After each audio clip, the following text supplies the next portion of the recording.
Let me now bring on board Mr. Diwakar Gupta, Managing Director and CFO with State Bank of India. Mr. Gupta, good morning. Thank you for joining us. Mr. Gupta, let me first start with the mood point. And the mood point is gold prices have crashed. Now, my understanding is that State Bank of India also has a very large exposure to the gold loan market. Will anything change for you because of this flash crash in gold? No, I think most of our lending against gold is by taking gold as a collateral. So they are basically agricultural advances, and there is some amount of credit enhancement because gold is available with farmers and it helps them and us to deliver credit. Since gold is not the primary security, I don't think it changes very much in terms of our exposure or the margins thereon. In any case, margins for us are always quite adequate. Therefore, I don't think we have a worry on the gold price fall. How large is your exposure to gold loan? Well, in terms of the agricultural credit that we have pushed incrementally this year, almost 65 to 70% is backed by gold. And overall today, about 30% of our agricultural lendings of 1,15,000 crores have some kind of gold collateral. The fact Mr. Gupta, would you be also looking at lowering the loan to value ratio for gold loans? Well, it's already quite comfortable, we are lending anywhere between 65 and 75%. And it's a long-term bet. Gold is a long-term bet. I don't think we are too worried about the short-term volatility. One more follow-up question on the gold issue and then we'll move on. The fact that your gold loan is backed by collateral, the value of collateral has come down. So are you approaching farmers once again? Are you approaching for more collateral now? No, see, it is a collateral, so it is only added enhancement. The primary security remains the crops or whatever. So in totality, we are not short on security, and therefore I think the question of approaching farmers again to top up is not really relevant in this case. It's not like against shares where you need a margin call because value has fallen. Okay. Fair point. Thank you for that explanation. Now let's focus on the good news. Liquidity is looking slightly easy. Gold and crude prices are down. Do you think things will improve?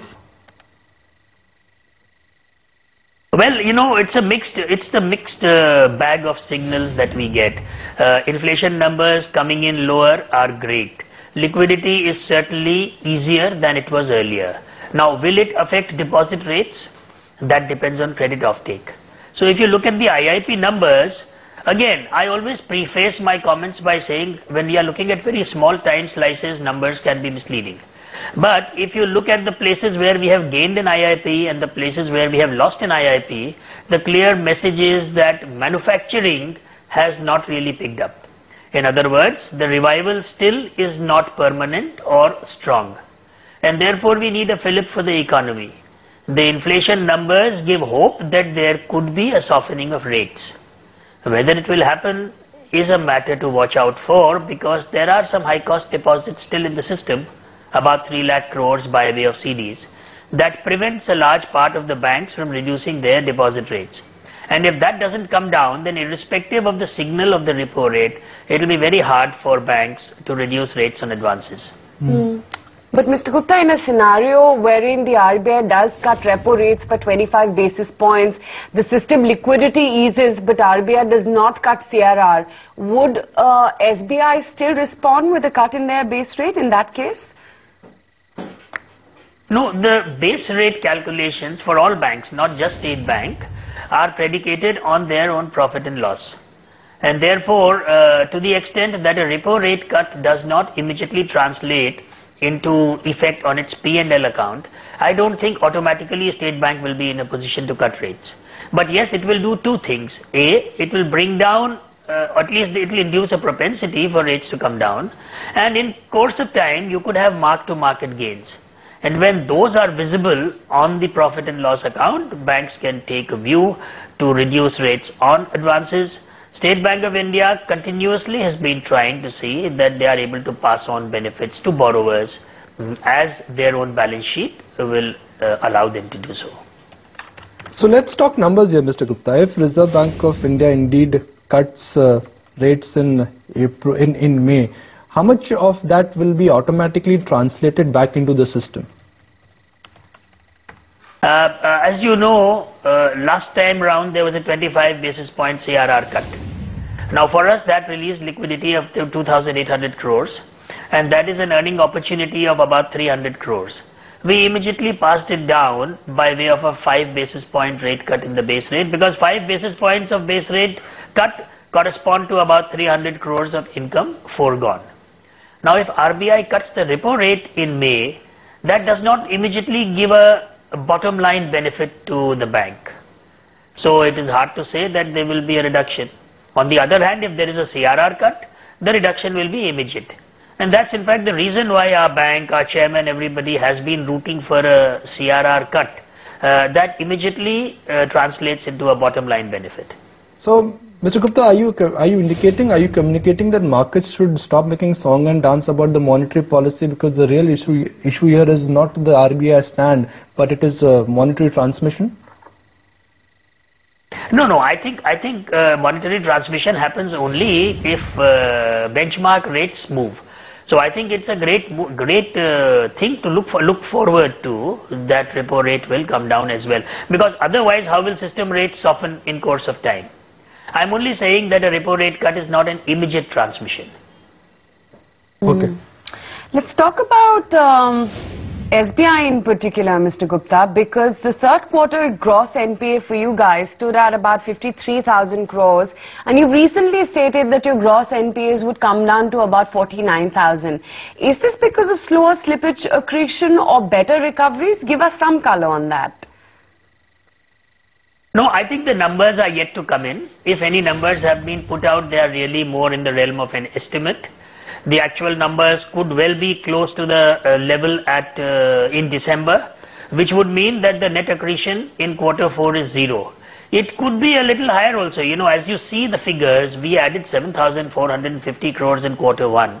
And we have been adding a significant amount in the other quarters. Quarter 3 was very good, where the net accretion was about 2,300 crores. And to say that quarter 4 will actually be negative is a very large statement. We need all the audits to happen, we need all the collations to happen, which will happen only towards the first week of May. But let us assume that we are at 53,000 crores or even 54,000 crores. I would think that's a great performance, and it is an indicator of the way things have been moving. Fresh slippages have been coming down from an average of 8,000 crores a quarter to about 7,000 crores in quarter 2 and about 6,000 crores in quarter 3. And you know, that portends well for improvement in the credit quality. Mr. Gupta, slippages are coming down, that's great. But when will real recovery start?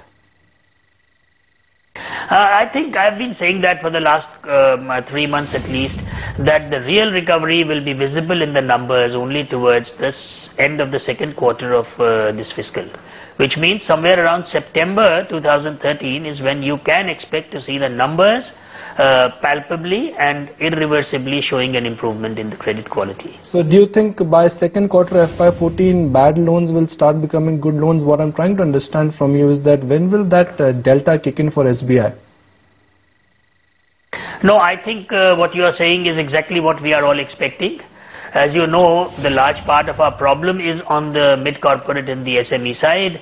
And you are right, therefore we expect a large part of our bad loans to actually become good loans as the revival happens. But we are all waiting for that revival of the economy, you know. There is that hope, we are on the verge of takeoff, but we need to see that. So IIP numbers suggest the same thing.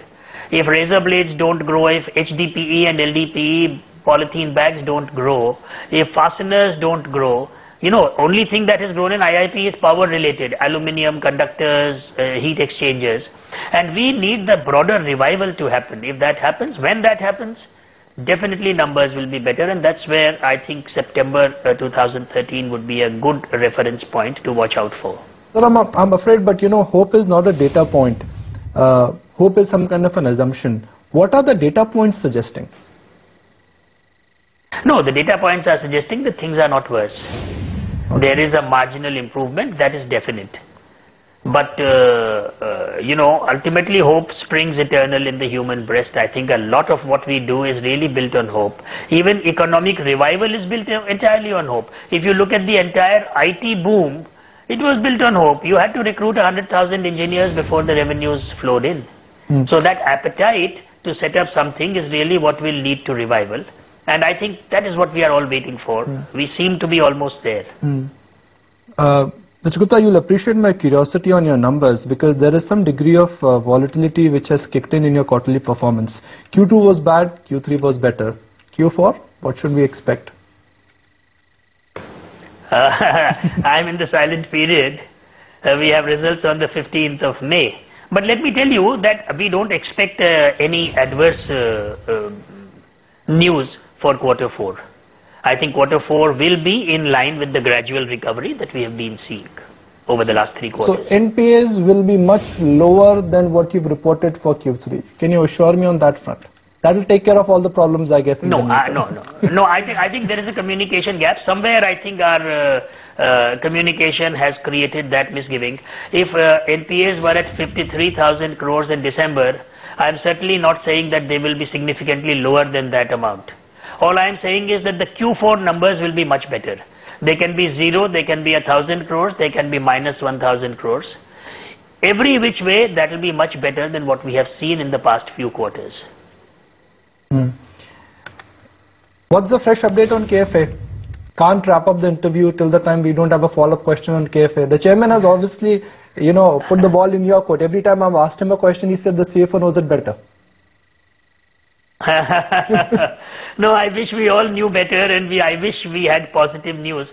I think as of now it is really going in the recovery mode, and gradually assets are being put on the block, money is getting recovered. So I don't think there is any further update on that. We keep reading that the airline is trying to restart, but we also read that the plan is not credible. Bankers really don't have a role in that. As far as bankers are concerned, for now they have shown enough forbearance, and I think the consensus is that we better recover now, whatever is possible. How much have you managed to recover so far, Mr. Gupta, from the KFA account because of asset sale? No, I wouldn't know the exact number, but as you know, some shares are being sold in small lots. And I think the usual process will take place with fixed assets, etc., etc. It will be a long drawn-out process. It won't happen in 2 or 3 months. But I think that is something which the business will be able to put out in greater detail. And Mr. Gupta, what's been the last communication that you've heard and personally got from the KFA management side? No, I don't really interact with the management. I don't sit on the committees which take business decisions, because as a CFO I really own the balance sheet and the larger picture on governance and risk. But you know, I think broadly what is in the public domain is what is happening, that gradually lenders are beginning to liquidate what they have, and unless something very major happens in the meantime, that's the route that will be followed. Final question. I know I've extended my appointment with you. Is the merger on the cards? The merger of the associates? That's right. Well, you know, the merger of the associates in the long term is an imperative. In the short term, it has its own costs. And it also has its price, because all the 5 players now have a very strong regional presence and some amount of regional clients with loyalty. So until the bank is in a position to leverage the merger through economies of scale, there is no pressing urgency for doing it. And therefore, I don't expect a merger in this financial year. Maybe in the next financial year, we'll consider 1 or 2. Right, Mr. Gupta, really appreciate your time. On behalf of everybody from ET Now, thank you for patiently answering all our questions.